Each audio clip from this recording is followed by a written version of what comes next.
రేపు జగన్మోహన్ రెడ్డి గారు సత్తెనపల్లికి వెళ్తాడు. వెళ్ళి అక్కడ వైఎస్ఆర్ కాంగ్రెస్ పార్టీ నాయకుడి యొక్క ఫ్యామిలీ మెంబర్స్ని కలుస్తాడు. వాళ్ళని ఓదార్చి మళ్ళీ వెనక్కి కూడా వస్తాడు. ఈ మధ్యలో పోలీస్ అధికారులు, కూటమి ప్రభుత్వం ఎన్ని ఆంక్షలు పెట్టినా జగన్మోహన్ రెడ్డి గారు వెళ్ళి ఓదార్చి మళ్ళీ వెనక్కి కూడా వస్తాడు అని చెప్పేసి వైఎస్ఆర్ కాంగ్రెస్ పార్టీ నాయకులు ఈరోజు తేల్చి చెప్పారు. కూటమి ప్రభుత్వం పోలీసులు ఎన్ని ఆంక్షలు విధించినా జగన్మోహన్ రెడ్డి గారు వెళ్తాడు, వెళ్ళి పరామర్శించి వస్తాడు. జగన్మోహన్ రెడ్డి అనే వ్యక్తి ప్రజల మనిషి ఆయన రోడ్డు మీదకి వెళ్తే జనాలు ఏ విధంగా వస్తారో మనకందరికి కూడా తెలుసు.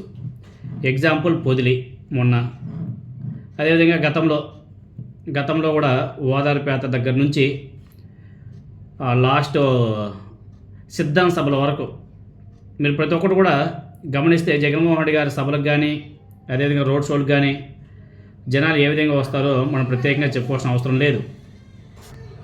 జగన్మోహన్ రెడ్డి గారు బలమైన మాస్ ఇమేజ్ ఉన్నటువంటి నాయకుడైన, జనం అంటే జగన్, జగన్ అంటే జనం అన్న రీతిలో నడుస్తూ ఉంటుంది వారు. భారతదేశంలోనే అత్యంత ప్రజాదరణ ఉన్నటువంటి నాయకులలో జగన్మోహన్ రెడ్డి గారు కూడా ఒకడు. వచ్చే జనాన్ని ఆపడం సాధ్యమవుతుందా అంటే ఒకసారి ఆలోచన చేసుకోవాల్సిన అవసరం కూడా ఉంది కూటమి ప్రభుత్వానికి. ఇప్పుడు కూటమి ప్రభుత్వం జగన్మోహన్ రెడ్డి గారిని ఆ పర్యటనలో ఆపాల్సినంత అవసరం ఏమొచ్చింది? ఎందుకు మరి అంత కక్ష సాధింపు చర్యలు? ఆ విధంగా చేస్తే జగన్మోహన్ రెడ్డి గారు ఏమన్నా సరే వెనక్కి తగ్గుతాడా? తగ్గడు. మేబీ ఆయన మీద ఏమన్నా సరే అక్రమంగా కేసులు పెట్టి ఇరికించాలి, ఏదో విధంగా జగన్ అయితే జైల్లో పెట్టాలి కదా. జైల్లో పెట్టడానికి ఏమైనా సరే ఇటువంటి కారణాలు ఏమైనా వెతుక్కుంటున్నారా? ఎలాగైనా సరే జగన్మోహన్ రెడ్డి గారిని అరెస్ట్ చేయాలని చెప్పేసి ప్లానింగ్లో ఇలాంటి పనులు కూడా చేసుకున్నారా అన్నది కూడా ఒకసారి ఆలోచన చేయాల్సిన అవసరం కూడా ఉంది. ఒకసారి జగన్మోహన్ రెడ్డి గారి చరిత్ర ఒకసారి మనం గుర్తు చేసుకోవాలి. ఎందుకంటే ఆనాడు ఓదార్పేటకు సంబంధించి జగన్మోహన్ రెడ్డి గారిని ఆనాడు కాంగ్రెస్ గవర్నమెంట్ కూడా ఇంకా ఎక్కువ ఇబ్బందులు గురి చేసింది. తగ్గాడా? లేదే.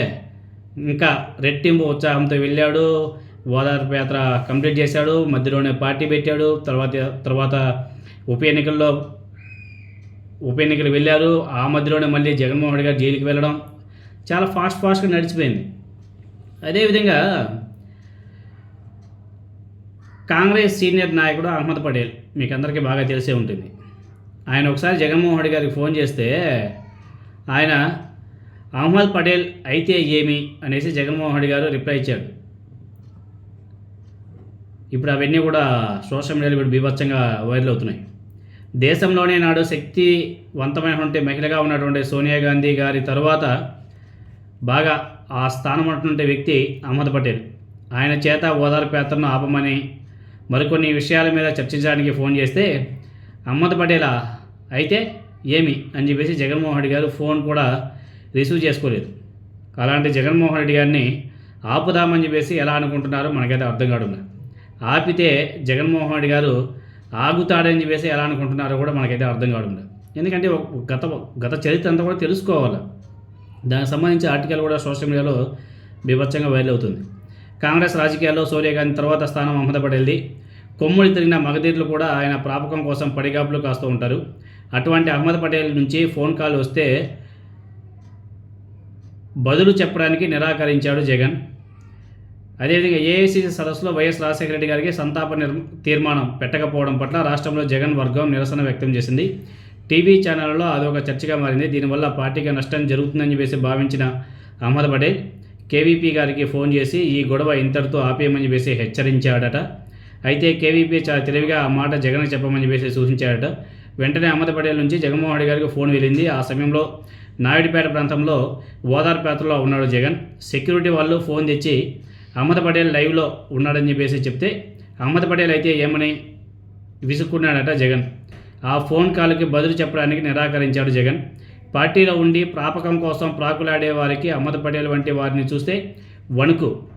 పార్టీతో నాకేం పనేం లేదు, అదేవిధంగా నాకేం అతనితో పన్ను కూడా లేవు, నాకు అంత సంబంధం కూడా లేదని చెప్పేసి తెగింపుగా వచ్చేటువంటి జగన్ వంటి వారిని ఇటువంటి ఫోన్లు ఏం చేయగలవో చెప్పండి.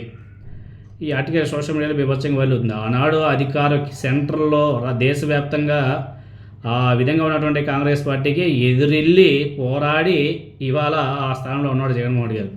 అటువంటి వ్యక్తులను ఆపాలని చెప్పేసి ట్రై చేస్తే తెలుగుదేశం పార్టీ మూర్ఖత్వం అనుకోవాలా, లేకపోతే ఆ కూటమి ప్రభుత్వం యొక్క మూర్ఖత్వం అనేసి అనుకోవాలి. దాని మించి ఇంకా మనం ఏం చేసేదేం లేదు.